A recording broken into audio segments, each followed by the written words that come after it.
So you're tuning into the Pro-Black Compendium, the Pro-Black Perspective on KWAZ Radio. What we're going to do today is read Unity and Struggle, Speeches and Writings by Amilcar Cabral. Amilcar Cabral is considered one of the best Pan-African nationalists in our story, right? And because he's so highly esteemed and highly esteemable, we're going to be reading his book. We're going to try to read 75 pages today. So, let's just kick right into it. This is obviously an introduction by this white boy. Not interesting. Here's Unity and Struggle. Unity and Struggle. And you can see how I wrote down the chapters. This is chapter 1, 2, 3, 4, 5, 6. So we're going to try to go up to chapter 6. We're going to try to go up to chapter 6. Actually, I didn't even know that 7 was... we're going to just try to do that. This one's obviously... These are longer essays. So we're going to just try to, work through it. I would do 7 too, but it's not really necessary. After that, we're going to try to do 7 to at least 1. Yeah, we're going to try to finish up part 1. And then we're going to go from this 157 to maybe 229. So these two, this page, and then we're going to try to do this stuff. Maybe. I'll think about it. But the idea would be you split it up into 75 pages each, and you can handle the 300-page book. Easy peasy. Introduction. Do we want to read the introduction? Let me see. Is the introduction included in this description? Oh no, it's introduction by Basil Davidson. Nah, forget it. Screw it. Y'all give these white boys too many props. I don't care. Blah blah blah blah blah. As I said, there's a link in the description. If you want to read this white boy, you can. I asked this brother. I said, "Why does white boy get some play?" He said, "Look, why don't you spend 60 years, working in Africa?" And I was like, "Look, I don't think I got no. You know what I'm saying? I don't even know if 60 more years, is in the plan. You know what I'm saying?" I joked and said that was his white privilege, but I'm just teasing. But white folk got money. I don't got money like that. You know what I'm saying? They got money, they got opportunity to exploit black folk. I'm not even looking to exploit black folk. So, we're gonna skip through this too. These are biographical notes. You can have fun reading it. It seems like it's another white person. It's probably interesting. So maybe I'll read it on my own time. I'm not gonna be reading it to you. Live for another. This dude, man. Why this dude? Me and Drake, man. We got enemies, man. You know what I'm saying? Me and Drake got enemies. I got enemies. Alright. Let's see. This dude. Alright, so writing of youth. So these are 2 poems. I feel like it's a little small on my side, so I'm gonna zoom in a little bit.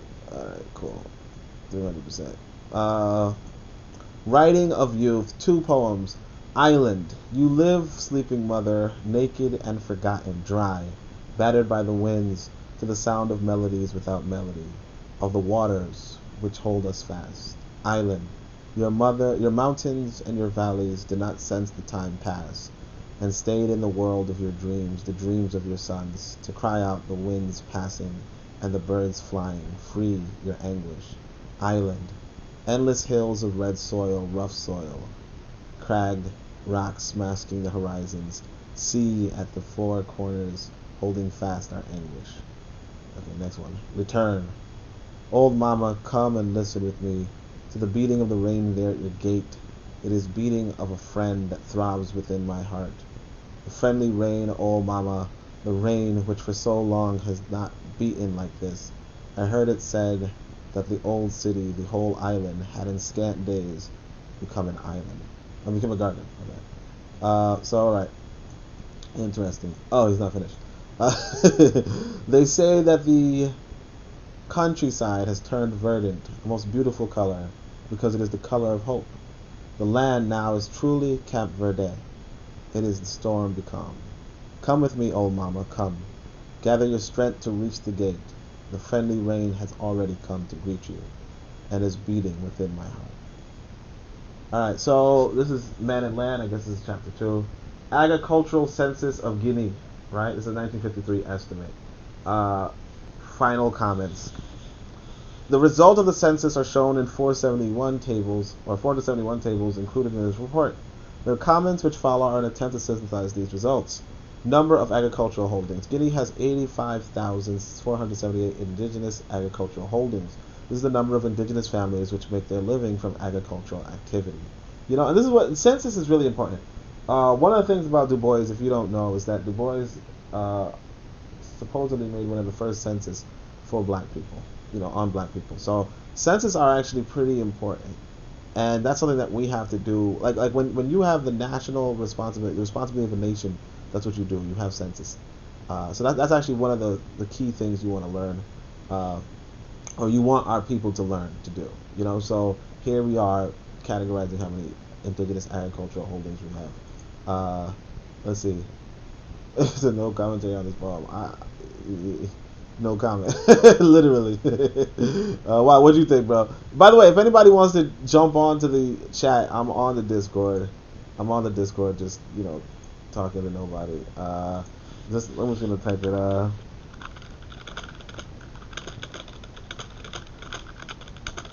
The link is in the description. But hopefully we don't spend too much time chatting when we have quite a bit of pages to read. Right? But by councils, circles, and administrative districts, among the councils and circles, Mansoa has the highest number of agricultural holdings, 19,538, which corresponds to the fact that it has the highest population. The councils and circles are arranged in the following way for the number of agricultural holdings in descending order: Mansoa, Kachea, Bafata, Gabo, Farim, Bissau, Fola, Kanda, Katio, Estomingos, Bijagos, and Bolama. This is pretty interesting. This reminds me of the word Santo Domingos. Bissau, I feel like this is Guinea-Bissau, so that's pretty interesting. As for administrative districts, Bissora has the highest number of agricultural holdings, 9,481. This district has more agricultural holdings than the majority of circles. So we're already kind of getting a breakdown of how they administrated in Guinea-Bissau. So they had councils and they had circles. Clearly, this administrative district was a council, maybe, and these are councils and circles, and this is just an administrative district. Whatever that means. Maybe he's going to explain it. Let's go. By people or tribes, the most populous tribes have the highest number of agricultural holdings.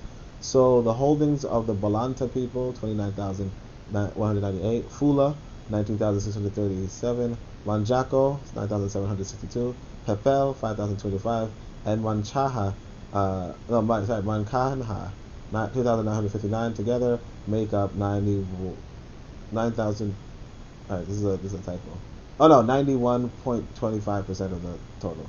So they use the point differently in Portugal, I guess. I don't know. What can I say about this? I don't recognize any of these groups, but they're groups, and that's what we have to understand about Africa. That there's just many groups. Cultivated areas and crops. The true cultivated area is 410,801 hectares. That is 12.21% of the surface area of Guinea, minus the part underwater. Crops cover an area of 482,177 hectares, with a multiple crop areas of 71,376. I don't know if this plus this is this. It almost looks like it. I'm not going to say off the top of my head. No, because actually it might be. I don't know. Yeah, it might be. So it might be that this is this subtracted by this is this. What can we say about this? It's only 12% of the surface area of Guinea, which is 3 million hectares, minus the part underwater. So that's interesting. Just 12% of the land, but that's fine. That's wonderful. It's whatever. That means that the other, 78% or 77% is you could live on it. You know what I'm saying? Because you can't really live on agricultural land per se.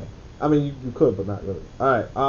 By councils, circles, and administrative districts, Mansoa, Gabu, Bafata, and Farim have the largest cultivated areas with an absolute figure of more than 50,000 hectares, following descending order by Fulaconda, Bissau, Estamingos, Catio, and Bolama, right? Is it stepping again?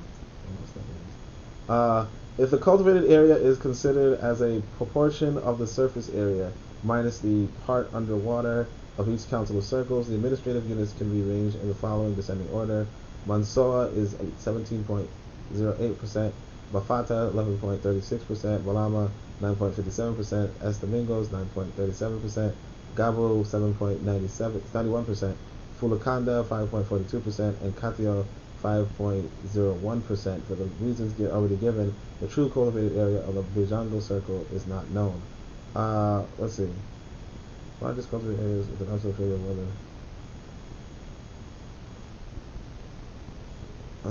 So Mansoura has the most, I don't know. As for administrative districts, Basora 32,136 hectares, Mansaba 32,916 hectares, Bafata 27,764 hectares, and Cacho Sede 25,716 hectares have the largest cultivated areas with an absolute figure of more than 20,000 hectares. I still don't understand why. I have the largest surface with an absolute. Okay, these figures are higher than the equivalent in the majority of the circles and councils. Basora had a cultivated area more than double that of circles of San Domingo, Fulakanda, and Catio, and that of Bissau Council. As the surface area of each administrative district is not known, it is possible to make a comparison of the respective cultivated area with the total surface area in each of them. The largest cultivated areas generally correspond to the largest multiple cropped areas. So by people or tribe, the Volanta tribe 0.7%, Fula 28.61%. I'm wondering if Fula is like Fulani. I'm not too sure. Mandinga, I know Mandinga, 15.69%, and Manjaco 12.62% have the largest share of cultivated area, making up 86.99% of the overall total. They are followed in descending order by the Wankaha people, 3.36%, Papel, 2.89%, Beafada, 1.62%, Felupe, 1.53%, Mansoanka, 0.86%, Balanta Mene, 0.76%, Bayote, 0.46%, Bijago, and Nalu, 0.44%, Pajidinka, 0.2%, Saso, 0.18%, Sarakola, 0.13%, Kasanga, 0.11%, and Manham, 0.03%. In other words, there are in Guinea about 25 different tribes, 1950 population census, of whom only a quarter have almost the whole of the cultivated area, with 4 peoples particularly prominent: Balanta, Fula, Mandinga, and Manjaco. The largest cultivated areas correspond generally to the largest multiple cropped areas.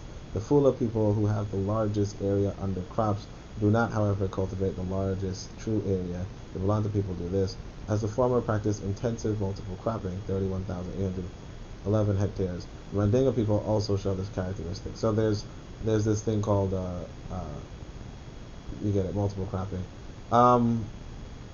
What can we say about this? Oh yeah, so like I said, every ethnic group is kind of a like you have to understand, these are not necessarily ancient groups. You know, these are, like I said, they're ideological groups. You know, you want to be a part of this number, but you want your percentage to become larger and larger and larger. You know, as you see right here. You said why? Right, as you see right here, you want to feed more people. You know what I mean?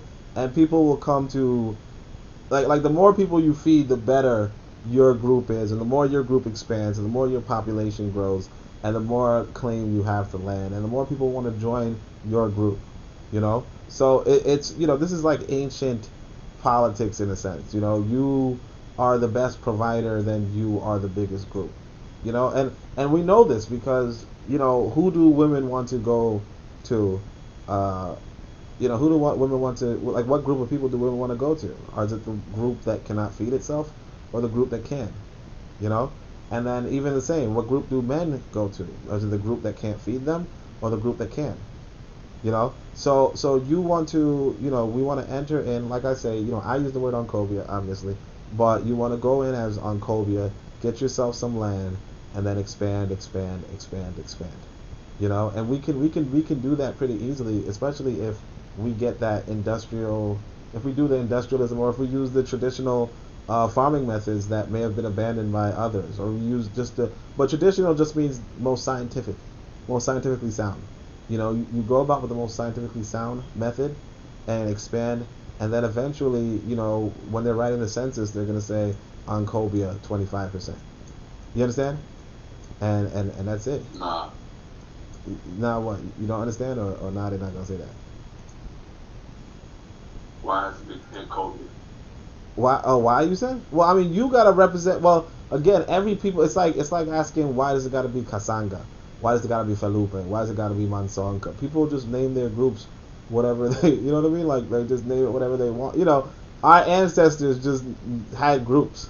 That's all we did. So the idea is that, you know, if we're working together for an international Pan-African objective, you just have to have a name. You know. And it's not going to be an English name. It's not going to be, it's not going to be any of that stuff. What it's going to be is, you know, I mean, it could be whatever name you want it to be, obviously. But I would say that if we're trying to coordinate something internationally, we should all have a name. And instead of us, you know, quarreling over a name, we just get a name and, you know, just take it. You know, Ancobia means it's like an Akan word for the the people on the front lines, the people like the class of warriors who were sent to the front lines to give that morale boost, you know. So I mean, you probably know, like let's say you had like if you had some sort of function, like probably when you were younger, and you know you weren't sure if you should dance, and then there's that dude that goes in and he starts dancing, and everybody, all the other brothers decide, okay, it's time for us to go, you know. But also like on battlefield or in war, you know, you might have, like in battlefields, you might have two groups not sure when to charge, what to charge, and then there's that one, you know, there's that group that does charge and says, we're gonna, you know, we're attacking, you know, follow me or don't, but I'm going, you know, and that's what Ancobia really means. So it's a good, meaningful word in that sense, but also it's a highlight for us to work together, you know, so that I know, hey, this is the person to work with, you know, and then other people who know the literature is like, oh, that's somebody to work with, as opposed to, you know, now, which is, you know, like, again, you don't recognize any of these names, you know. For all we know, Bayote could be, you know, like, we don't even know, like, we don't know what their politics are, we don't know what their ideology is, you know, like some of these groups could be slaveholders, or they could have been slaveholders. Some of these groups could have been slave liberators, you know what I mean? But you don't know, because the literature is not there. So the idea, the objective is to create your own ethnic group, if you will, and then you will know, because your ethnic group has that, you know, that quality. You know, I mean, and of course, you know, you could be like, oh, well, I want to use this other one. Like let's say, you know, classic example, you say, okay, well why don't I just use Igbo? You know, and that's something good, except for that you already know the leadership of the Igbo, and you're not it. You know what I mean? And you know that you can't manipulate or transform it. And so... Okay, why not Igbo 2.0? Because again, you know, you're not... It's... What? You know, that's... I mean, you know, I don't know too many ethnic groups with 2.0 in it, but, you know... But, like most groups, when they break apart, they don't keep the same name, you know? And then another thing is that there's the politics of how our people are, where we just like, oh, I don't want to be, you know what I mean? Like, it's like, oh, if I said, hey, let's not do Christianity, let's do Christianity 2.0, it's like, nah, you know, because all of these groups, like, are philosophy groups. So even the religious groups are essentially ethnic groups, but we just don't call them that. But they're essentially ethnic groups. So you know, historically they were. What do you mean, the Christians? Oh, you're talking about the Jews? Historically, like, the religious group were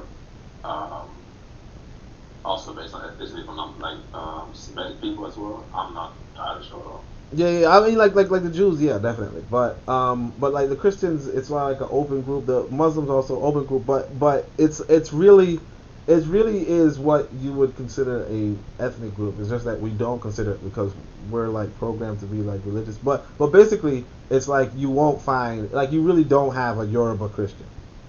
You know what I mean? You have a person who was formerly Yoruba who converted to Christianity. You know, but you can't necessarily be the two in a real sense. You know, you could. Why? I mean, because essentially what we like essentially we think that it's a biological like we think ethnicity is a biological thing, but it's not a biological thing as much as it's a philosophical thing. You get what I'm saying? So you like really only belong to one group.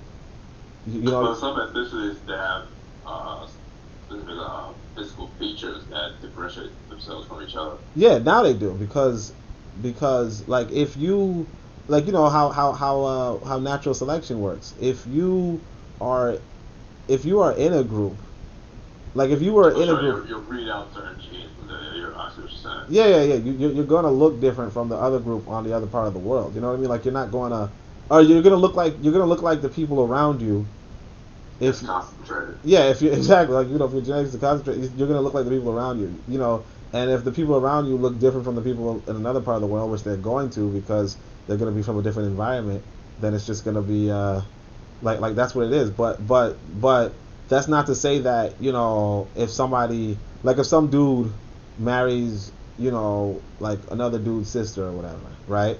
Then and it depends on how the arrange like how they operate. But let's say they move into that community, and that community is practicing traditional whatever. Eventually, their descendants are going to be the area that they put into, as opposed to you know outsider. You know. Sure. So that's why it's not really an ethnic group in the sense of it's not really a biological group as much as it's a philosophical group, you know, because they are then practicing what would be a spirituality, a spiritual system, a quote unquote, you know, you can use the word religion if you want, but they'll be practicing a spiritual system. And so when they do not practice that spiritual system anymore, that's when they kind of do lose their ethnicity. But in the Wazungu imagination, that's not the case. So again, like it's really just spiritual groups. And then for the Ancobia, for us, what I want to go back to is what is known as Amanism. So Aman was the ancient nature of African people, and that's the spiritual system, the spirituality that I think we should revisit in this day and age. Because well, I'm sure as you just mentioned, for the different ethnic groups, they have their own ideologies and philosophies. How can we just decide on choosing like going with Ma'at versus the other individual philosophies or spiritual systems that these ethnic groups ascribe to? Yeah, the thing is that again, we have to think from a power perspective. In a power perspective, for lack of a better word, you just don't care. You know what I mean? Like for lack of a better word, you just don't care. The white boy does not go to Africa and say, these people practice he doesn't care. The reality is that, and just in the same example of the guy marrying the other guy's sister, right? He doesn't keep his nature. Or if he does, it's a syncretism. But the reality is that we don't keep like you look at this 1950 census. For all we know, some of these people disappeared. Some of these ethnic groups disappeared. Yeah, for sure. Like they were absorbed by the larger ones, which were the. Well, that's the most case for most of the ethnic groups that we have anyway now. Yeah. I can speak for Igbo and so there's different dialects and different ethnic groups. Even the sub-ethnic groups don't feel like they're ethnic groups. Like for myself, my family, we would be considered like a sub group in the Igbos, even though may not necessarily, because like us ourselves, may not necessarily consider us to be like so. We may view ourselves to be our own separate group as well. So it's very fragmented that way too. Yeah, and then if you marry a Igbo woman from if you marry an Igbo woman from a bigger people, that let's say if you get what I'm saying is that exactly. What happens is that people just get absorbed, and there's a syncretism, there's a transformation. That you put some of your culture into the larger culture, and that's like a ancient African kind of assimilation that eventually moves the whole people, moves the whole people, and so that's really what it is. We just have our spiritual system, because like spiritual systems are not necessarily fixed, they're not necessarily set in stone per se.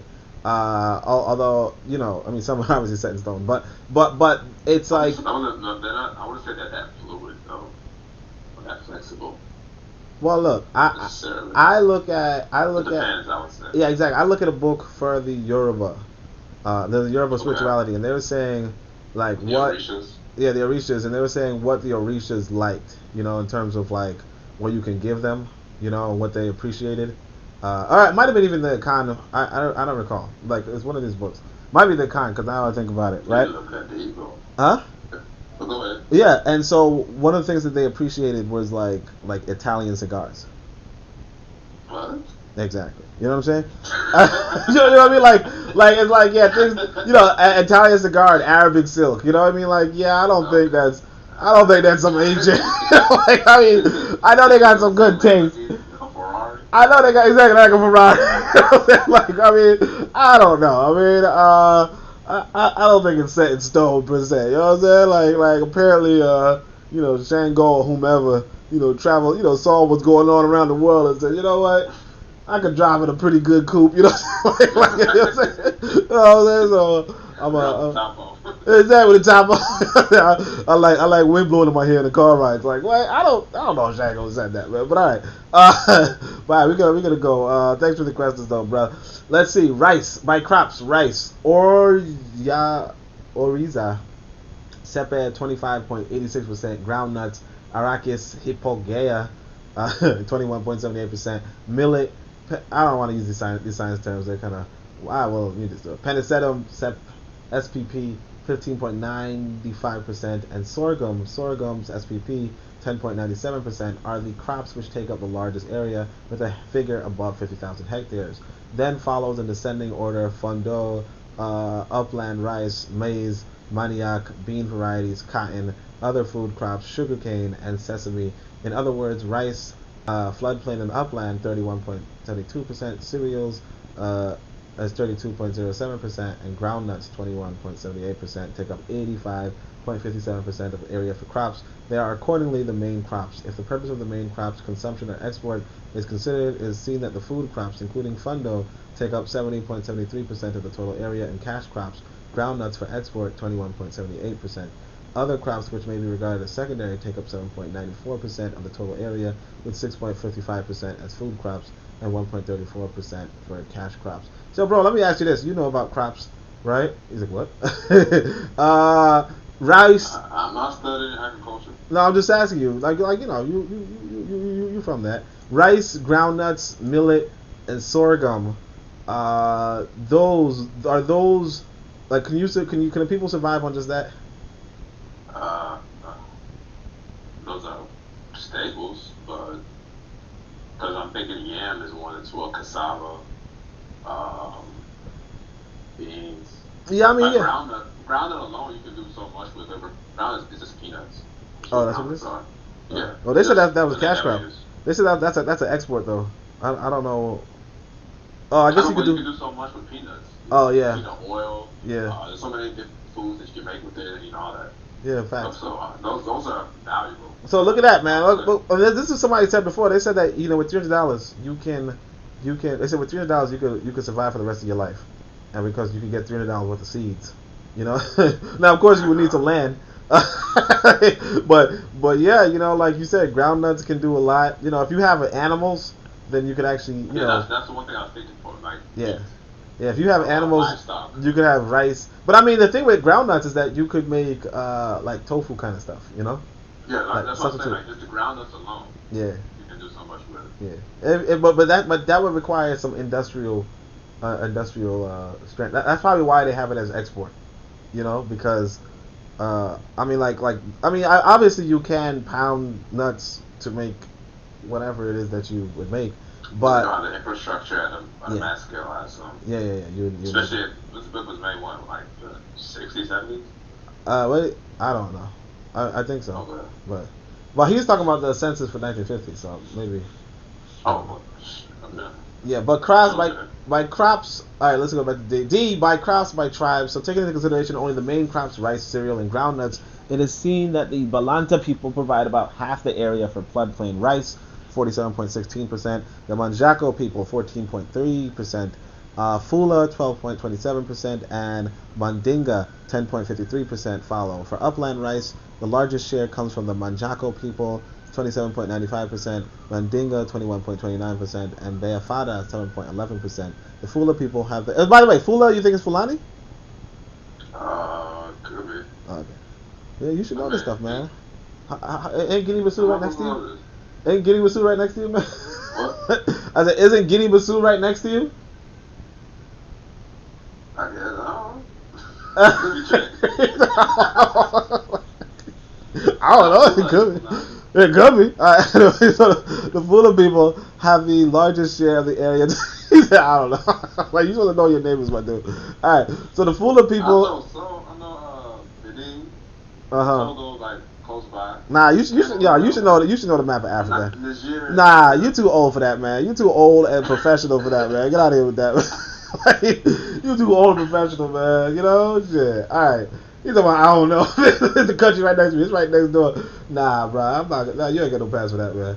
All right. To the coast, right by Gambia. You said what? Nah, don't try to act smart now. I don't want to hear it, man. I don't know. I'm looking at the map. You look at the map now. Come on, man. You can't be bringing out. That should be in your head, man. All right. Let's see. The Fula people have the largest share of the area taken by cereals, sorghum or milho, cavallo 44.21%, millet 42.15%, and Brazilian maize 53.73%. His boys don't know, man. I looking at the map. The Mandinga people follow with 23.23%, 17.59%, and 25.83% respectively, and the Balanta people with 16.54%, 21.92%, and 10.39% respectively. The Fula people also have the largest share of the area taken by groundnuts, 36.04%. The Balanta people follow 24.99%, and the Mandinga 21.58%. These three people have 82.61% of the area for groundnuts. You know, I don't know why he's even writing about this, but you know, whatever. I mean, it's almost like I mean, I guess it's the census for the government though. He's inside the government, but you know, now white boy got this whole essays, and you know, he probably knows what to do with this. You know, turn these three groups against each other. You know what I'm saying? like that's obvious right there. So now you know which one has control of this resource and that resource. Exactly. Then you can be like, why this person got this? Why? You know, like I get why. If you are the government, you're supposed to know this stuff. But like I said, yeah, my thing is that if in a Pan-African nation, I think you don't want these groups. You know, so what Nyerere does, you don't really want ethnic groups. You know, some ethnic groups. I don't know how you gonna do that, man. Well, look, Nyerere did it. You get what I'm saying? So Nyerere kind of has people like they don't even regard themselves. Huh? Yeah. What you saying, man? You trying to make fun of me, or you just don't know what you're saying? Gesundheit, man. You know what I'm saying? I'll be for holding my dude. I was drinking water. Yeah, sure, man. Ain't a cup in his house, man. Hey, there's a drought down there, man. Don't be trying to blame me. You talking about, I was drinking water. Yeah, okay, man. Everybody know you in a drought, man. That's what we're talking about. You drinking water. Yeah. But anyway, now, apparently people in Tanzania, they don't even regard themselves by their ethnic group. They regard themselves just as being Tanzanian, you know? So, you know, some people do that. Zanzibar. You said Zanzibar? Yeah. That's the same country? Wait, it's the same country, right? You talking about, yeah, it's the same country. I know what I'm saying. But you know, like, some people on the island, that's all they know, that's what I'm saying. No, I'm saying them on the island, because remember it was Tanganyika and Zanzibar, and they became Tanzania, you know? So he just like straight up said, nah, we ain't doing this ethnic stuff. We all speak in one language, Swahili, and that's it. So like people not even ethnic anymore, you know? And it's like, you could probably see that sometimes with Nigeria, you know, some people might be like, I'm Nigerian, blah, blah, blah. No? They always on their tribe? Ethnic group or whatever? Like, honestly, like, we all like Nigerian for sure, but, bro, I'm talking about the ethnic collisions. Dang. People, bro, why do you think people say free Biafra? Come on. Oh, of course. I mean, you saying that because you Igbo, though, I guess. You know, I think they might be a little bit on the we in Nigerian tip, but okay. Nah, but like, why didn't nobody go to the north? People go to the north. You just don't go to the north, man. That's all you. I'm trying to tell you how it is. You know what you're trying to tell me? Like, how you gonna tell me? Bro, you don't even know what countries are next to you, man. I don't want. You don't even know what countries you next to. I don't want to hear nothing from you, man. I told you the country's next. He's like, what? Nah, I ain't gonna hear nothing from you, man. I'm sorry, but dude. He's all like, yo, is this right next? Yo, what about this country? I don't know, man. I never heard this in my life. It's full of people. It's obviously a Fulani, man. I mean, it's not obvious, but like shit. Like, all right. In the distribution of read the book. Huh? Yeah, read the book. The damn book. All right, I bet. Damn, man. All right. If the distribution, yeah, talking about people don't go to the north. Meanwhile, the north is like the most populated area. You know what I'm saying? If the distribution of crops within the area cultivated by each people is now considered, it is seen that with the exception of Bijago and Banhom, those people who do not cultivate groundnuts, Biote, Kasanga, and Falupe, all the others devote to groundnuts more than 10% of the area under crops. The highest percentage are shown by Balanta, Mane people, Soso, let me do 28.45%, Soso 27.62%, and Mandinga 27.28%, Mankaha 26.72%, and Fula 25.34%. Okay. Then it's just me and you right now. Obviously. They're like, well, I want to read this book. Although, people actually listen to this book thing. So, but people, y'all got to leave some comments saying that you like these books. But so far, I'm just reading for myself. It looks like. But all right, the Beote people and Felupe people cultivate rice, floodplain and upland. Huh? What'd you say? Oh, Thabo. Yeah, Thabo. Where's Thabo, yo? Where's Thabo when you need it? Oh yeah, I should add him. I didn't add him. Oh yeah, he's never in class, man. Remember how he was late? Alright, let me stop. Professor. Yeah, that dude. Alright. The Bayelta people and Felupe cultivated rice, floodplain, and upland almost exclusively and devote to this plant 99.27% and 90.89%, respectively, of the total area under crops. They are followed by Nalu people, 75.05%, Bijago 72.43%, Soso 66.49%, Pepel 60.61%, Biafada 56.88%, Balanta 45.24%, and Manjaco 44.72%. The people who devote to cereals, sorghum, millet, and Brazilian maize, the highest percentage of the area, and the crops are the Saracole 53.40%, Tajadinka 51.48%, Fula 46.56%, Mandinga 38.80%, Barham 37.94%, and Mansalka 34.62%. As for Fondo, the Saracole, Mankaha, and Balanta people devote the largest area to this, with 16.43%, 13.86%, and 9.87%, respectively, for the total area under crops. The people who keep the largest area for beans and the Mankaha, Bijago, and Manjaco, with 12.76%, 7.55%, and 7.02%, respectively, of the total area under crops. And his boy, that's why he's making water. Alright, in respect of production per unit of area, it is observed that this is generally low in the light of the areas taken by each crop. But despite this, and because of the broad extent of the cultivated areas, it is seen that some crops reach a considerable global production figure.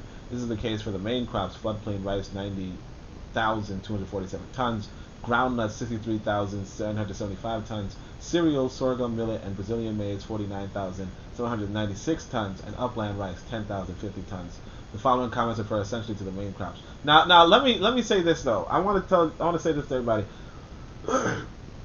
This might not be a lot of tonnage. It might be a lot of tonnage. I mean, a ton is considered 2,000 pounds, so 90,000 tons is quite a lot. Just to say everybody, like it's not just me. Well, I mean, people at home might be, the 5 people that's going to tune in.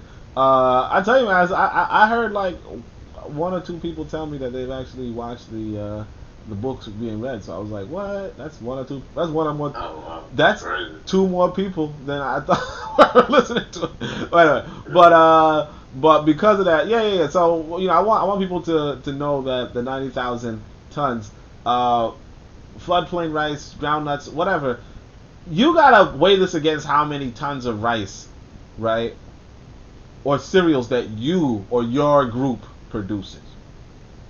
Okay, if this might not be a lot, but the reality is this: that it's like, for instance, if I was talking about, let's say, if I were to say, oh, Black Americans, how many tons of rice do they produce, right? It wouldn't even matter if there are so many black farmers, because if they're not in your group, in your ideological circle, which is what the ethnic groups are, if they're not in your ideological circle, then they are not producing any tons for you.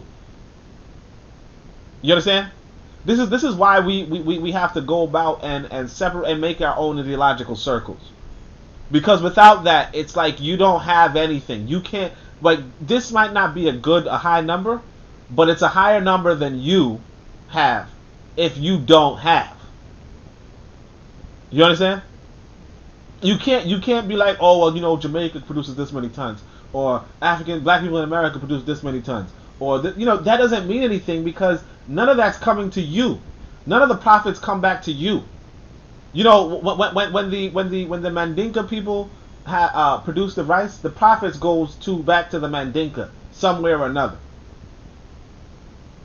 You see, you have to form an ethnic group so that, if you don't already have one, right? But or if you want a new one, whatever. If you don't want to be the one you with, whatever. You have to form an ethnic group so that whatever you are producing, whatever that group is producing, benefits you somehow in some way. Because right now it's not. Like right here, I'm not in Guinea-Bissau. Obviously not in Guinea-Bissau in 1950 either. But I'm not in Guinea-Bissau, so none of this benefits me. It's only when I'm in Guinea-Bissau does it benefit me, right? And only if I'm a part of one of the groups that's doing it. So you have to say to yourself, how can I be a part of a group that's doing it? And that's what this ethnic group stuff is. That's what ethnicity is. Come on. 101, man. Alright, A. By council, circles, and administrative districts. The circles of Mansoa. This dude is not writing something interesting. But I don't know why they included this, but I guess it's just because he wrote it. I don't know. The circles of Mansoa, 28,547 tons. Kaito, Katio. I thought it was going to be a more interesting book, to be honest. I should have just known it wasn't. Skip through the sections. Yeah, I don't know, but that's kind of lame, though, Like, if you skip it through, because I feel like it's going to be good, but then you're going to be like, dang, because I just skipped the introduction. So, I thought that was enough. But, whatever. But, I mean, this also has some meaningful stuff. Like, you see what I'm saying? Like, the tonnage, and, I don't know. I'm just going to go. Katio, 15,294. 70 years old, man. You said it's what? 70 years old. Dang. Nah, but, 70, yeah. Sure. But, no. All them numbers outdated. No, I know, but what like it tells you about what we have to do as a people when we ourselves are in power. We have to do these census. So, just bearing in mind, and it's something to compare to, because we don't know what stages we're on, but we're going to see, like, we have to, like, eventually. Reference. Yeah, exactly. We have that reference. Are we doing better than this brother did 70 years ago? How much rice are we producing? Because we're not producing rice. We're not producing groundnuts. Right now, Liberia, for instance, right, is importing all its rice. And the thing with Liberia is that if you know Liberia, rice grows out of the floor, like wild rice grows out of the floor, out of the ground. Right, Mom? Like weeds. Yeah. Like it's so fertile, but they still import rice. It's so fertile you could leave it alone and rice will just grow out like next to the administrative buildings. But they're importing, and they've been importing for 100 years. Because the report I talked about being fertile was from Garvey's age. When they did the survey under Garvey, they were like, "Oh man, they could grow a lot of rice here," right? And to this day, they're importing rice on top of eating rice with every meal. It's shameful. But it tells you what we have to do, what we can do, and you compare the tonnage, because then you gotta ask yourself how much tonnage is Liberia producing. The Circle of Mansoa, 28,547. Katio, 15,294 tons. Cacho, I'm going to just go over the language, though. I'm not going to, and just try to read it quickly. 12,821 tons. And Fulakanda, 8,445 tons, have the largest share of rice production. Among administrative districts, Bisora, 10,575 tons. Badanda, 7,008 tons. Katoyo, Sede, 6,264 tons. Binar, 5,947 tons. Mansoa, Sede, 5,331 tons. Nukara, 4,998 tons. And Cacho, Sede, 4,992 tons. Produce most rice. Katio and Fulakunda show the highest average yield for the crops. And that's another thing too. So this is really boring and all that. That's part of the reason why black folk don't like to read. Because we write like this. So I'm reading it because I know our people are not going to read it otherwise. So that's why I don't want to skip it, because if I skip it, then it's just adding to the idea of us not reading. So I'll read it so that people, who someday, say, okay, let me listen to this, and oh, okay, all right, I got through it, So y'all drop a comment, drop a like, all that, if you appreciate this kind of reading, or you can do what you're doing before and not look at the video. All you do with the majority, the 99.9% of people do, is not look at the video, and I'll just. You know what I'm saying? They're not gonna hear it. You know what I'm saying? They're not gonna hear me saying that. Oh, you heard me. You did? No, I'm joking. Alright, Gabo, 19,183 tons. Farim, 12,655 tons. Bafata, 12,428 tons. And Mansoa, 10,155 tons are the regions with the largest share of groundnuts production. Gabu, Bafata, and Farim show the highest average yield for this crop. Among administrative districts, Mansaba, 7,513 tons. Gabu Sede, 6,296 tons. Bisora, 6,207 tons. Bafata Sede, 6,159 tons. Pirata, 4,579 tons. Kantobo, 3,535 tons, and Sanoka, 33,003 tons, produce the most groundnuts. Gabu and Bafata are the highest producers of cereals, with 18,430 tons and 12,366 tons, respectively. Barim and Mansoa follow. The yield is higher in the first two regions. They are also the districts of the administrative zones which produce the largest quantity of these items: sorghum, millet, and Brazilian maize.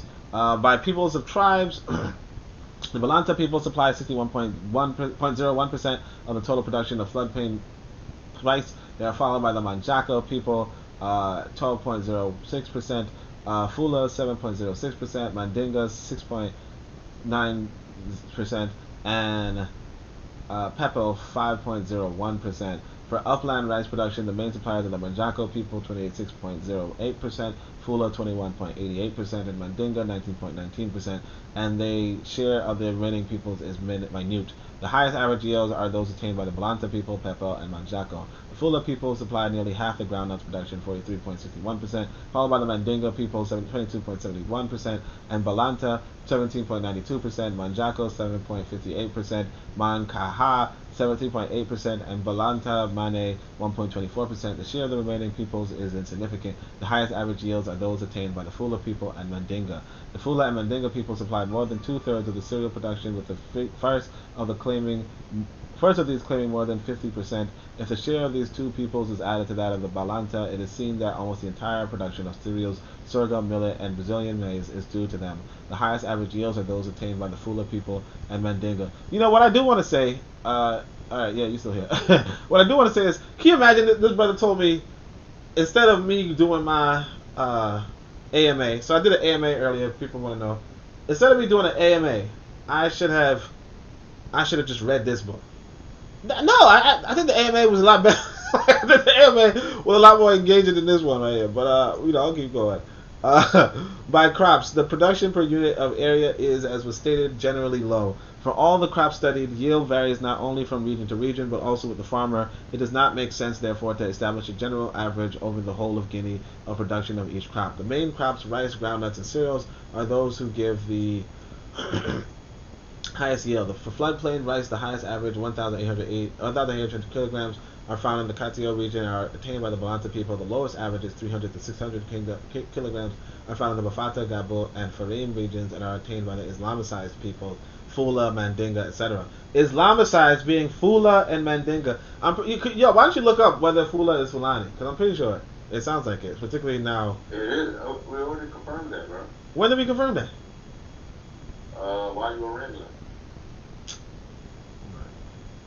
I was rambling, so maybe that did happen. I'm joking. Between these extremes lies the averages of the remaining regions attained by other people. For groundnuts, the highest average 700 to 900 kilograms are attained in the Farim, Bafata, and Gabur regions by the Islamicized people, mainly Fula and Mandinga. The lowest averages 300 to 450 kilograms are attained in the Walama, Fulakunda, and Bissau regions. Between these extremes lies the averages of the remaining regions. For cereals, sorghum, millet, and Brazilian maize, the highest averages 400 to 600 kilograms are attained by the Fula people and the Mandinga and the Gabu and Bafata regions. In the remaining regions, the average yield 150 to 300 kilograms is always below the earlier figures, no matter who the farmers are. It should be pointed out that in some cases, the production of the crops in question achieves noteworthy yields if the conditions under which they are grown are taken into consideration. So one can see rice production varying between 2,500 to 3,000 kilograms per hectare, the Badande region. Groundnuts between 1,500 and 2,000 kilograms per hectare, Nova Lemengo region, and cereals between 700 to 1,200 kilograms per hectare, Gabo region. Under present conditions of Ghanaian agriculture, it is not possible to establish the yield for each species cultivated. Various investigations were made, however, in the hope of finding out, albeit approximately, the order of this characteristic. From the information obtained, it can be concluded that rice is the crop which gives the best return to the indigenous farmer, while groundnuts give him the least return per unit of area. Okay. Perennial crops, number of bushes. The character of tilling of fruit-bearing species in indigenous agriculture has already been mentioned. It is clear that the tilling of these bushes by the indigenous farmers cannot be treated as cultivation from the technical point of view. One can point out as an exception to the general rule the case of colas and some other species, bananas and citrus, in the south of Guinea, Cassine and Cubiseke, which are already cultivated with a certain regularity and on some holdings from genuine orchards. What's interesting, I want to say this though, he didn't really mention any vegetables, did he? Because he's now just mentioning fruits. But did he mention vegetables? Were those vegetables before? I don't think. Oh, maize, right? Only, and that was imported, Brazilian maize. Well, none of that stuff before was vegetables, were they? Those are grains. They're all grains? Those are grains. Like maize is corn. Yeah, maize is a vegetable, right? And corn, yeah. No, corn is a grain. Oh, it's not a vegetable? Not necessarily. Ah, dang. Okay, the more you know. So yeah, that's weird though. So wait. So but but back on the continent, y'all be eating veggies, right? Oh no, not really. Are you for real now? Well, hold on. Hold on. Corn is a vegetable, a whole grain, and a fruit. So. And a fruit. Dang. Okay. There's the whole 9 yards. I know we eat corn a lot. I know that. Oh, you eat corn a lot? No, I mean like I know when I go to the restaurants, you know, I get vegetables, but I wasn't sure. Like I don't know what it's like, you know, on the continent. You know what I mean? Look, only because this. Yeah, I imagine. I imagine. I'm just like when I say that, I just mean like. I mean, I guess I remember seeing some people's plates of food. Like, look, I never ate there, my dude. I never ate there. Huh? I'm trying to explain to you. All right. Well, stews and soups like fufu, rice and everything, they have veggies like in them. Okay. Yeah, I'm just wondering because the brother didn't mention any vegetables, so I'm just kind of like he was naming like how much percent of the food, but none of it was like growing vegetables. You know? I'm gonna play an advocate. You should think of how you're gonna like transport like something like some grains versus corn or rice, which was gonna it's more those are more non-perishable versus the vegetables itself, like the grains. Oh, so that's the thing. And so this is the 50s too. Yeah, so they have refrigerated stuff like that.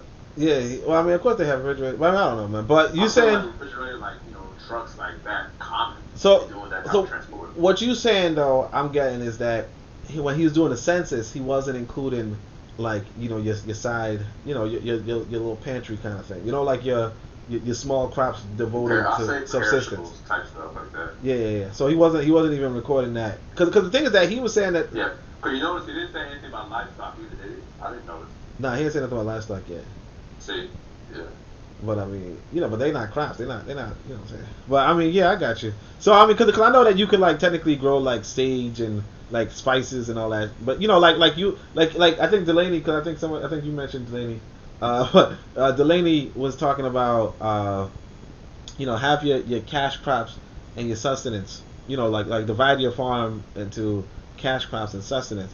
And so like your sustenance could be your little veggies and all that you like when it's ripe and ready, or when you're ready to eat. You pick it out there and then use it. But as for like your grains and all that, maybe that's more for the market. As opposed to. And they'll last longer, bro. Think about it. I mean, Like if you pull, the thing is, like you pull some collard greens or the spinach from the ground, versus you pulling groundnuts, peanuts, which was going to last longer for a few days. It's just a few days. Not even gonna talk about weeks. You mean like in the 50s you're talking? Oh, 50? Yeah, I mean, I feel you. In the 50s, yeah. Yeah, I feel you, man. I feel you. Because, I mean, like, yeah, I know what you're talking about. Like, a lot of this sort of go back quick. But, like that right there is also speaking to the need for the infrastructure. I was just kind of surprised he didn't mention it. But it looks like he just not mentioned it because but the reason why I'm mostly surprised is because he talked about what percent of the land was agriculture. And then now it's kind of like maybe there's more land that was agriculture, but it's just not included in this figure only because it's like perishable, Yeah. Either that or the people wasn't growing it. I don't know. But now he's mentioning fruit, so let's go. Fruit trees are always close to or in villages and are generally scattered in some small clumps. They total 1,000. They actually counted the bushes. 1,210,702 bushes, of which 820,884 are already bearing, and 389,818 have not yet come into fruit. Dang, they particular. Okay.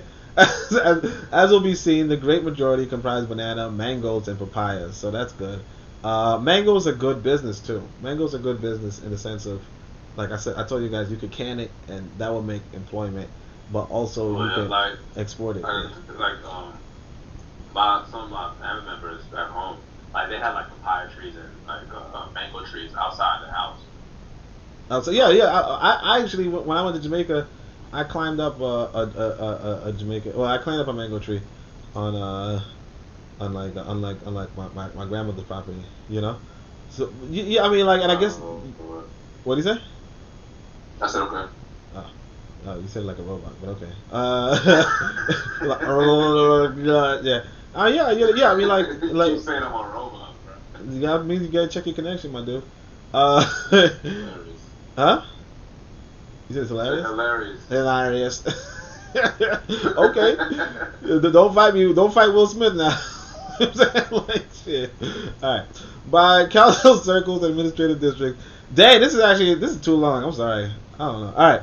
By council circles and administrative districts, in respect to the total number of bushes bearing and not bearing, the councils and circles are arranged into the following way in descending order: Farim, Kachao, Bafata, Mansawa, Sakateo, Gabu, Falukanda, Bissau, Es Domingos, and Bolama. Among the administrative districts, Mansaba, Bafata, Sede, and Bisora show the highest number of bushes, followed by Kassin, Gabu Sede, Kachu Sede, and Piche. By people or tribes in relation to tree-bearing fruits, the Mandinga people 27.4%, Fula 20.74%, Balanta 16.88%, and Banjako 12.11% show the highest number of bushes. The Nalu people 5.22%, Pepel 4.57%, Mankaha 3.74%, Biafada 3.55%, and Felupe 2.9% follow, and the share of each of the remaining people is insignificant. In relation to the total number of bushes which have not begun bearing, the descending order from tribes is as follows: Fula 30.20%, Mandinga 19.54%, Manjaka 18.13%, Malanta 12.40%, Nalu 5.56%, and Biafada 4.37%, Mankaha 12.86%, Felupe 2.12%, Pepel 2.08%, and the share of each in the remaining people is minute. But the real value of these figures becomes clear only when the share of each people is respect to the varying fruit species is considered. So this is actually crazy. Like, this is why you can't get rid of this quote unquote, if you want to use the word tribalism, because it's kind of really central. I mean, I sound like a white guy when I said that.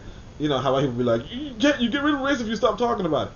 But like, on the real, like, this specificity right here of, the Mandinga have this amount, 27% of the fruit-bearing trees.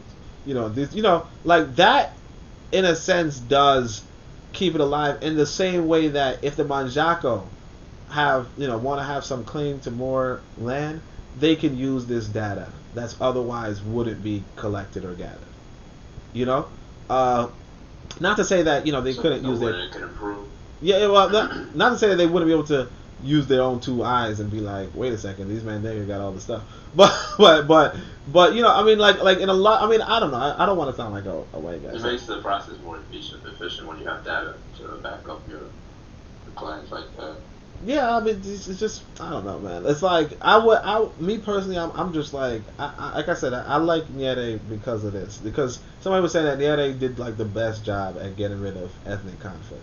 You know, like to this day, like the ethnic conflicts don't exist in Tanzania, or they're minute as compared to like other countries. You know, Nigeria, Nigeria. Oh man, it's the truth. Yeah, I didn't deny it. No, I'm just joking, man.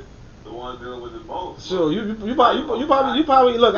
I saw the green and white teardrop on the eye. It was like, what'd you say? It's hysterical.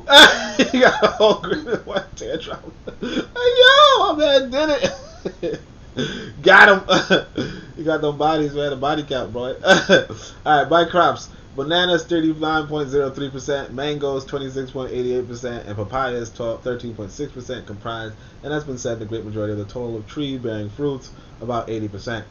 Then follow oranges 6.38%, cashews 6.19%, and lemons 4.64%. As for bushes not yet bearing fruits, bananas take pride of place with 50.14% of the total, followed by the bushes mentioned above as the most common. By crops, by tribes, the Balanta people have the highest number of mangoes, fruit-bearing trees. Fruit-bearing, 33.26%, not bearing, 37.65%, followed by Mandinga, 19.84%, and 18.87%, Fula, 16.71%, and 12.31%, and Manjaco, 8.9%, and 20.30%. These people also have most bananas, papayas, and citrus. The Fula people have more than 50% of the total of tangerines. As for cola, the richest of the bushes mentioned, it is the Nalu people who have the highest number. Fruit bearing 46.57%, not bearing 34.96%, followed by Biafadas 18.92% and 19.60%. Burning, Fula 16.61% and 25.12%, and Mandinga 10.14% and 9.10%. The Volanta and Mankaha people have the highest number of cashews. So, bro, you ever had a cola nut? You there? Yeah, what is that? I said, you ever had a cola nut? Yes. Oh, how's it taste? Yeah, well, it's bitter as hell to me.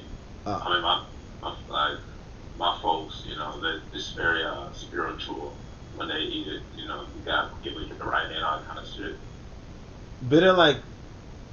I mean, to me, it's bitter, but cause I didn't grow up eating it because I'm here. But anytime I would have it, it's it's real bitter. It's very what's the word I'm looking for? Oh, I'm saying it's spiritual, but it's like the way it's a ritual. Yeah, it's like a ritual. Like a lot of times when you give it and eat it, it's fun. Would you rather eat a cola nut or drink apple cider vinegar? Yeah, what the fuck? I eat the cola nut. Yeah, I was drinking this apple cider vinegar. I was like, yo, this ain't who drinks it. Yo, all right. He said, ew, what the? Cola nut any day. Any day? All right, so it's not that bad. Okay. All right. As for the distribution of the various species, you want to ask about palm wine too? I never had palm wine. How's that? I don't know. It's worse than apple cider vinegar? You said I don't know. How you say I don't know? You actually talked about you brought it up. No, it's sweet. Yeah. From what I know. Oh, it's sweet. So what's the problem with that? Why would I? What? No, I don't drink. All right, cool story, bro. Yeah. I'll order a cookie and send it to your house, man. You know what I'm saying? All right. As for this, yeah, why not, man? It's just, you see the world. It all makes sense now. The world's burning down. And I'm not gonna have a drink, man. Okay. Fit the Hennessy in the freezer. Right, yeah, man, sure, man. I'm getting ready to celebrate another day of pandemic. No, I'm joking. Another thing that survived the pandemic. How's that sound? All right, no, I'm just messing. As I'm drunk right now. I'm drunk right now. I'm joking. No, I'm joking. And why else would I be reading this book? I said, exactly. Well, not just that. But why am I reading the book? You know, why am I reading the book with a bunch of numbers? Reading the book on YouTube, and it's a bunch of numbers. Like, I don't know why. Who tricked me into this? That's my question. No, I'm joking. I'm not drunk. No, I'm joking.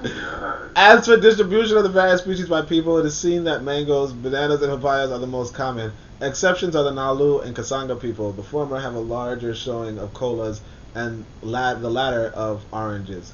Burning off in fallow nurseries. Burning off had affected an area of 75,610 hectares in 1953, while at the end of the previous farming year, 43,275 hectares of cultivated ground had been left fallow. The total fallow can be expressed as approximately 4/7 of the total burned off area. By council circles administrative districts, Mansoa 13.87%, 87 hectares, Mafata 13.643 hectares. Yo, how long is this chapter though? Gabu 12,354 hectares. So I'm gonna have to make this thing much longer because, I mean, not longer. I'm gonna like have me do 1 to 3 or something like that because this is way too long. Fareem 11,246 hectares. Let me see, how long was I even on? It's basically like a government briefing the way it sounds like. Yeah, it's like, yo, this dude, I thought it was gonna be like a more some stuff you would hear on C-SPAN. And this is what I'm saying. Like, people do not read because of things like this. You know, who wants to read? Like, if you were not in, like, if I didn't go to university and I just went to high school and that's it, I'm not gonna be like, this is not engaging at all. Like, I already don't like to read. It's not even that. The only time I read something like this is for a reference. For me, like maybe I'm doing some research. Like, okay, this is how much this area has. Not as a leisurely type of read. Yeah, exactly. This not. That's what I'm saying. Like, you can't recommend, hey, bro, read this book. You know. And then, like you have to organize this a lot better. I think because the white folk organized it, you know, it came out like this. But you got to organize it a lot better. And it sucks too because I don't even want to like cut. Like, I gotta see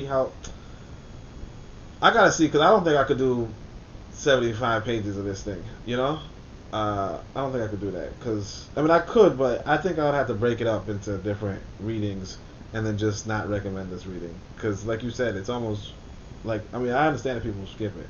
So I'm just I gotta look and see how many, because this is just too, like, no disrespect, but this is too much. Alright, let me just say, hectares and the region with the largest burned out fallow area, Estamincos, 5,725 areas, 275 hectares, and Fulakanda, 40,459 hectares fallow. The first 5 regions have the largest area in fallow and the widest differential burned off fallow. The circle of Kachel shows the widest differential burned off fallow, 7,460 hectares. Katio shows the narrowest, 16 hectares, with fallow land more extensive than burned off in Bissau and Balama, 297 hectares and 10 hectares respectively. Isora, Bafata Sede, Mansaba, and Gabu Sede are the districts with the largest areas burned off and left fallow. By people of tribes, the Fula people burned off 30. Like, what the freak? 30.72%, Fallow 32%, Mandinga 18.57% and 19.95%, Balanta 17.88% and 20.66%, and Manjaco 16.8% and 12.4% have the greatest areas burned off and left fallow. The Mankaha people 3.39% and 2.41%, Biafada 3.21% and 3.9%, and Mansoka 20.5% and 3.87% follow. So I mean, I do want to say this though. This is what it looks like to be in real government. This is what's important in real government. You're going to have the Fula people coming to you saying, hey, we feel like the Mandinga get a lot more, and then you're going to have the data to be like, no, this is what the official numbers are. This is what the numbers are. You can't have these conflicts. You can't do so on and so forth. You know, this is what real government looks like, and you have to understand that it's going to be boring to a lot of people. You know, part of the reason why this is boring is because we don't even know. I don't know what these groups are. Now, of course, maybe if you are in Guinea-Bissau, you're like, oh, wow, that's my grandfather or something. You know what I mean? Like that's my grandfather who has this much land. You know, but and you know all the images are coming to your head and all the images are coming to your mind.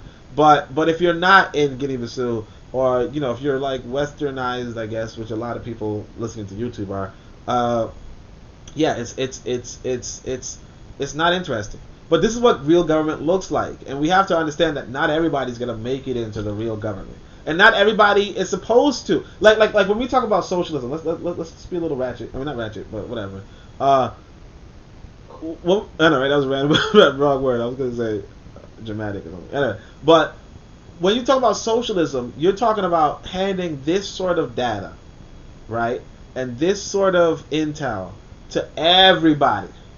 These sort of reports, because he says this is broke down from 472 tables. So you're going to give everybody 472 tables to read through and determine and decide which people get what and where and what and how? No. You don't expect everybody to read through this and make an informed decision. So you do have a smaller group of people who do, or who you expect to do that. And that's really what that's what it always is. But we let these quote unquote socialists decide to, confuse us into thinking that no, everybody should be a part of the government, or everybody should be a part of the economic order. Everybody should make decisions on the production of the country. When realistically speaking, most people just want to drink, eat, and sleep. That's what most people want to do. They want to drink, eat, and sleep. That's it. So you don't say, okay, look, so the Manjaco have the. You don't do that. This is not interesting even to me. And I could go through it and bear with it, but I don't think that most people can. And if most people can, then I'd be surprised.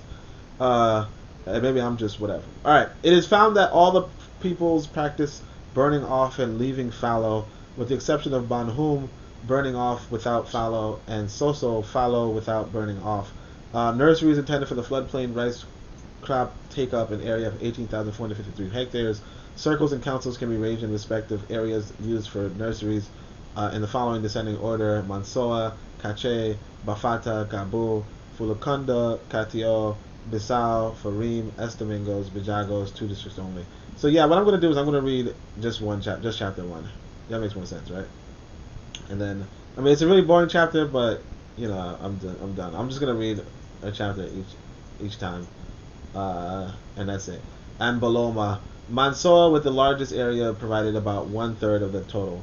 The Balanta people have the largest share, about 51% of the total, followed by Fula, 14.8%, Manjaco, 11%, Mandinga, 8.6%, and Pepel, 5.8%. The shares of the remaining peoples only rarely, Biafada, Felipe, and Nalu, go higher than 1% of the total area, with nil returns for Banham and Kasanga peoples. Conclusion. Analysis of the area cultivated and the number of structural units per people shows that the following peoples cultivate the largest average area per agricultural holding: Mandinga, 6.601 hectares, Kasanga, 6.291 hectares, Kamankaha, 6.108 hectares, and Fula and Mandinga, 5.985 hectares. The Bajago tribe, 1.664 hectares, and Biate, 1.967 hectares, and Pepel, 2.286 hectares, cultivate the smallest average area per structural unit. Between these extremes lies the remaining people, with a cultivated area close to the general average, 4.805 hectares per agricultural holding. The figures mentioned as they relate to the whole of Guinea do not make clear variations in the characteristics under study. It should be noted for a given people, the average cultivated per structural unit varies quite frequently from region to region. However, the area shown as nearly as possible an index of the reality. Through the census, it has been found that the average number of units of labor per agricultural holding and by tribe varies between 3 and 7, and the Islamist people have the highest averages. In the light of this fact, and in view of the rudimentary nature of indigenous techniques, notably in regards to farm implements, and the following question arises: will it be viable to increase substantially the area cultivated per indigenous agricultural holding in the current technical, economic, and social conditions of agriculture in Guinea? So that's probably the most interesting question already.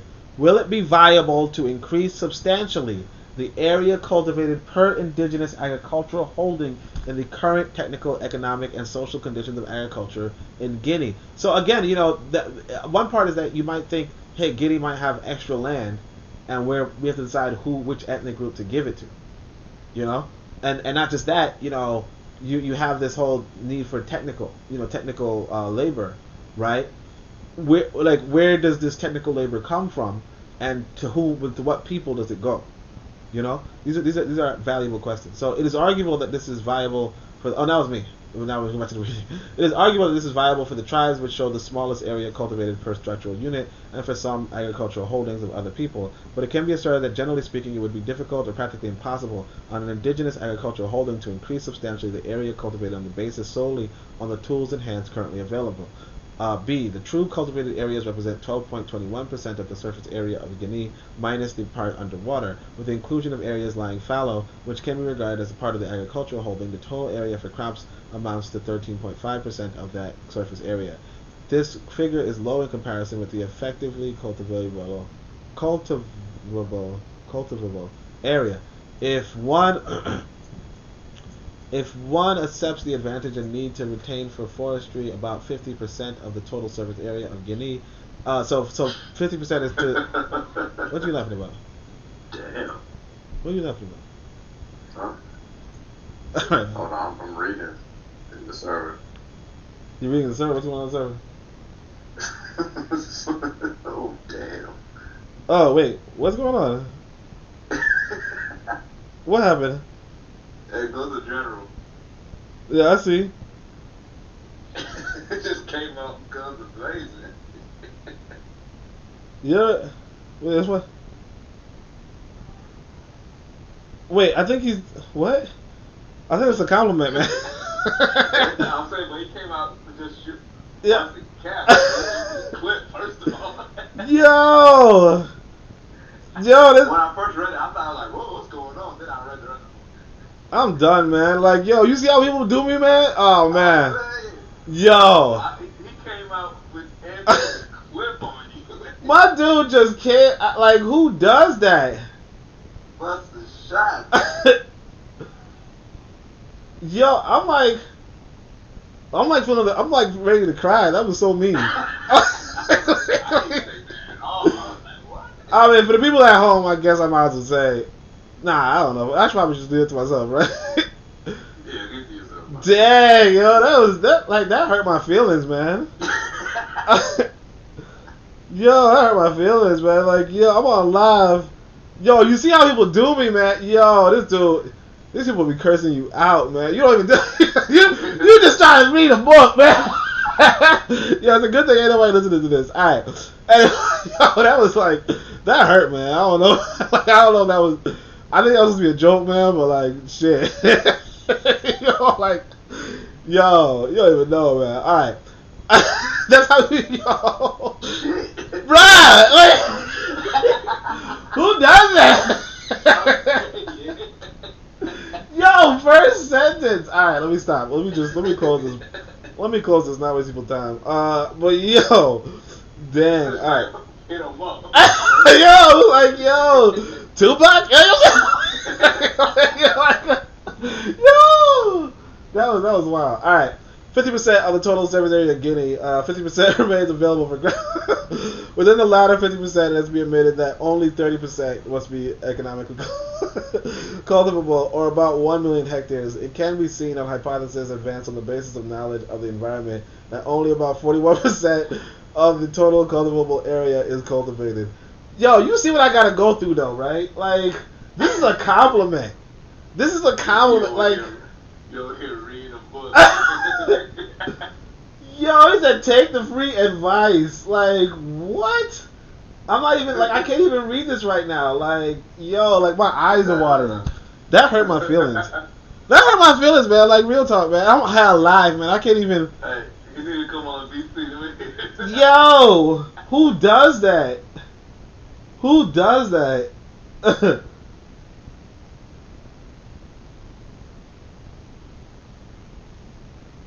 Anyway, whatever. That was lame.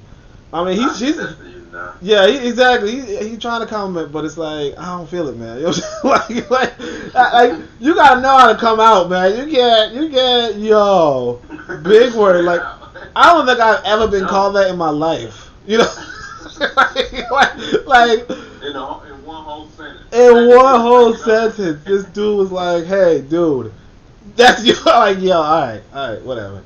People at home who, you know, nobody's really watching this, but people at home probably wondering what it says. But that's why you should have been on the Discord. You know what I'm saying? Get on the Discord. All right. Another question. Although I might delete that, but I'm joking. I might just delete that one though. No, I'm joking. All right. Although another question therefore arises: will it be viable to put under cultivation the remaining 59% of effectively cultivable area? Viability depends fundamentally on factors of a technical and social nature. Technique founded on scientific knowledge of the environment, the physical and human environment, supported by research and experimentation, and with concomitant progressive improvements of living conditions for the indigenous farmer could achieve this objective. C. Rice, cereals, and groundnuts are the main crops that take up 85.57% of the area under crops. Yo, y'all see how I bounced back though? Although I'm actually still hurt, you can tell, because I'm bringing it up, but still. Rice is the most beneficial crop for the indigenous farmer, and it's cultivated by all the peoples of Guinea. You're kind of validating his point right now. I'm validating his point? Yeah, you just said, see how I bounced back, see how I did that, like, bro, you just kind of validated what you just said. Bro, I ain't say he was lying. I ain't say he was lying. I just said my feelings hurt, man. Like you gotta know how to start a sentence, man. That's not how you do it, man. I was thinking he was gonna be like that, the other people that's always come attacking me. You know what I'm saying? So I mean, looked like he's trying to say some nice stuff. He just started off in a weird way. But I mean, I get it though. I get it. I mean, no, I don't actually. I don't get it. I don't get it. Alright, it currently takes up about 30% of the area under crops. If one applies this percentage to the total cultivable area, it is seen that only about 45% of the ground where rice can be grown economically is cultivated. The future of this crop in Guinea is certain. Okay, cool. The cereals, mainly sorghum and millet, are poor foods, cultivated by nearly all the people of Guinea. They take up about 30% of the total area they constitute for rice in the indigenous diet, and their cultivation is closely tied to that of peanuts. Because they do not require much in the way of soil fertilization, they are usually grown in ground which have undergone cultivation of groundnuts or are grown in association with the latter. Although tied to the indigenous agricultural tradition, they are crops of limited value for human diet, but they can be highly beneficial in the livestock field. The same must be said of fundo, which is widely used in human diet. So he's talking about livestock there, so that's cool. Groundnuts, the prime and effectively sole export crop, take up 21.78% of the total area, and they play an increasing part in the agriculture of the people of Guinea. Given the characteristic of the crop, by the way, I don't know if it's Guinea-Bissau yet. I feel like it's just Guinea. I don't know. I really should have read the introduction. All right. Given the characteristics of this crop, soils, dressing, and yields, it is arguable that groundnuts already have a sufficient area in Guinea to guarantee high production. Before thinking of increasing in the area cultivated, it is essential to solve the problem of increasing the yield. The current trend towards groundnuts as a monocrop, the association with maize does not contradict this trend, is rapidly creating the prospect of making all or nearly all of Guinea's economy dependent on production of groundnuts, or rather on the potential for the export of groundnuts. To the technical disadvantage of the monocrop, there is the additional contingent character of the value of the product, which is strictly dependent on international factors in the oilseeds market. Okay, so oilseeds. Yo, how long is this chapter? Yo, can you look up how long this chapter is? Alright, I'm gonna scroll up. I'm gonna scroll up and see. I don't want to scroll up, but I'm trying not to scroll up because it might take too long. But I'm just trying to figure out how many pages this thing is, because it's boring. Like the brother was saying, yo, you gotta read this book. This is chapter 2, right? Yeah. So, oh dang, I already read chapter 1 then. Freak. Okay. Yeah, I'm gonna have to look up how many freaking pages this thing is, because this is actually ridiculously boring. It's not even remotely interesting. I mean, it is interesting, but it's just not. Like, I feel like if you're gonna do something on YouTube, it should be a little bit entertaining, and this is not that. I was hoping for like some more ideological, you know what I'm saying? But like, I guess the essay Unity and Struggle might be the one, as opposed to this essay, which is just, that's probably why Unity and Struggle made the title. You know what I mean? As opposed to whatever this is. So I'm just gonna scroll up and see. See, I didn't want to take this amount of time to scroll up, but it's like, what are you gonna do? Let's see. Oh, okay, I could have just pressed left and right. Okay. So agricultural Guinea. Okay, so it's like maybe like, dang, it's a lot more pages. Well, it ends at page 17, and I might have been on like 11 or something. Well, I thought it was gonna be a lot Dang it, man. No, wait, what chapter was I on? I mean, what page was I on? Okay, so, yeah, so I'm on page 14, so it's just 3 more pages. Or 2 more, depending on how you count. No, 3 pages. Doesn't matter how you count. It's 3 pages. Alright, so other crops which are a total of secondary importance could play a prominent part in Guinean agriculture so long as they are well directed in technical, economic, and social aspects. Manioc, sweet potato, cotton, sugar cane, Brazilian maize, beans, and other food crops. It should be noted that the majority of these crops, which are familiar to all or nearly all of the peoples of Guinea, offer, in addition to their nutritional value, wide potential for commercialization. The oil palm Elias is another crop of the future for Guinea. Rational exploitation of fruit species which are total cultivated in a sporadic and scattered way will complete the ensemble of highly beneficial crops for Guinea. Bananas, citrus, cashews, cola, mangoes of reasonable quality, and other species could come to play an important part in the Guinean agro-economy. The existence of the crop mentioned, annuals and perennials, is shown in the figure of agricultural consensus. Their encouragement will necessarily benefit the economy of Guinea.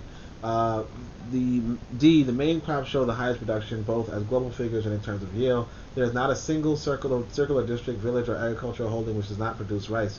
To have a scrap of floodplain land is the first essential of all agricultural holding of any people. Rice cultivation, therefore, Guinea has an important objective: family sustenance. In the in the southern region, mainly Katio, Bedande, Banta, and Exude, where rice is practically the only crop and where the existence of extensive concessions creates a special situation for the indigenous farmer, the aim of providing food is overlaid with another objective: the sale of rice to the concessionary enterprises. Out of global production, about 6,238 tons are used for seed. Given the inadequate conditions in which the product is harvested and stored, it can be seen that there is a considerable wastage which can be estimated as about 1% of global production, approximately 1,000 tons wasted. Exports in 1954 amounted to 1,507,169 kilograms, which corresponds to about 2,300 tons of paddy. So the conclusion may be drawn that from the global production, about 80,000 tons of paddy remain for consumption, so long as one does not consider the clandestine drain over the land frontiers, the amount of which cannot be calculated. Part of the paddy, about 10,000 tons for consumption, was treated by the hulling firms. The rest is consumed in the period from which the areas begin to ripen the floodplains until the last grain in the store is exhausted. You know, not to go by what the brother was saying, but now to think about it, I could clip some of that and make it into like a compliment. You know what I'm saying? like publicize that. Alright. Alright. Groundnuts with about the same area as rice are found in almost what do you say? Groundnuts, which are about the same area as rice, are found in almost all regions, relatively scanty in the south, absent from the Vijago circles and among the Felipe. And production has the following distribution. Yeah, I don't know what's going on with my throat, but whatever. Tons. Purchase for export is 44,050 are purchased for export. Purchase for oil is 1,323 tons. Used for seed is 7,000 tons. Consumed is 3,000 tons. Wasted in harvesting and poor storage is 4,000 tons. And drained, hypothetical, across land frontiers is 4,600 tons. So it's a total of 63,973 tons. Cereal production is exclusively consumed for food. Millet is greatly in demand by the indigenous population for the preparation of fermented drinks. Yeah, they're a bunch of alcoholics. No, I'm joking. The main crops and those which are currently secondary provide, as has been said, low yields and returns. The result is that one of the urgent problems of Guinean agriculture is improvement in production. The raising of production and yield of the most beneficial crops seems the first step to take in the direction of progress for indigenous agriculture in Guinea: more profitable crops, larger area cultivated, higher production, better living conditions. Study of the distribution of the various crops by people shows, within certain limits, the agricultural vocation of each people. This characteristic may be a useful guide to the encouragement of various crops, as it will be easier to develop the cultivation of a given species the more it is integrated into the farming habits of the people in question. It is seen that for the Fula people, Mandinga, Mankaha, and Balanta, Mane, groundnuts are the crop which takes us the largest area, while for other people, a food crop, in most cases rice, is the main activity. The Banham people and the Kasanga restrict their agricultural practice to 3 species: upland rice, sorghum, and millet. The agriculture of the Balanta people, Fula and Mandinga, shows the highest number of all Guinea of cultivated bushes. These three people show wide capability of devoting themselves to all the crops which are adaptable to the Guinean environment. There are wide differential too in respect to food crops. But I'm surprised you didn't tell them to go on BC. But agricultural vocations reflect only the traditional appearance of land use, conditioned by agro-climatic and the socioeconomic factors. It can be asserted that any people in Guinea have conditions to devote themselves efficiently to more diversified agriculture, so long as the latter is properly guided in technical, social, and economic aspects. This fact, allied to the presence of a varied and numerous population, constitutes or will constitute a very important factor in progress for agriculture in Guinea. So let's go last page. The burned off areas are more extensive than those left fallow, even though the latter include fallow in the floodplain where there is practically no burning off. The largest areas burned off and left fallow correspond to the most productive regions for groundnuts. It is in these regions too that the differential burned off fallow reaches the highest figures. The largest area burned off and left fallow correspond likewise to the people with the largest share in groundnut production. It is in the agriculture of these peoples that the differential burned off fallow reaches the highest figures. Analysis of the figures relative to the burned off fallow and the areas taken up by the different crops shows that for a given region or for a given people, the burned off area, the fallow area, and the differential burned off fallows are greater in production with the extent of the area taken up by groundnuts in the agriculture of the region or for people under consideration. The area of nurseries for food plain rice represents 14.7% of the total area taken up by this crop. If one considers that the area of nurseries should not exceed 1/5 to 1/10 of the crop area, it is observed that in Guinea the nurseries are generally speaking poorly used. This fact, I don't know what a nursery is, man.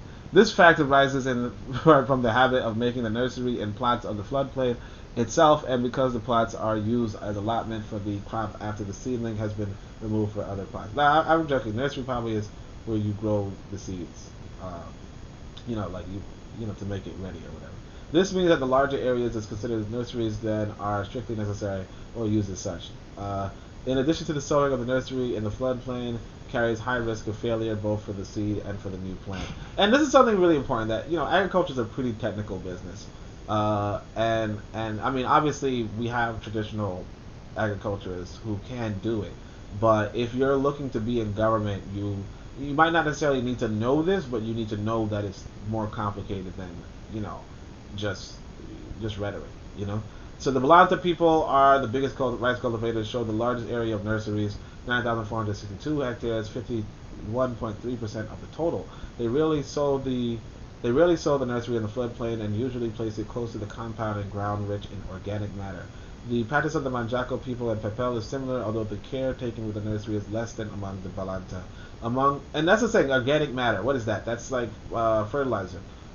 Fertilizer could be anything, but you see, it's organic, so you already know what it is.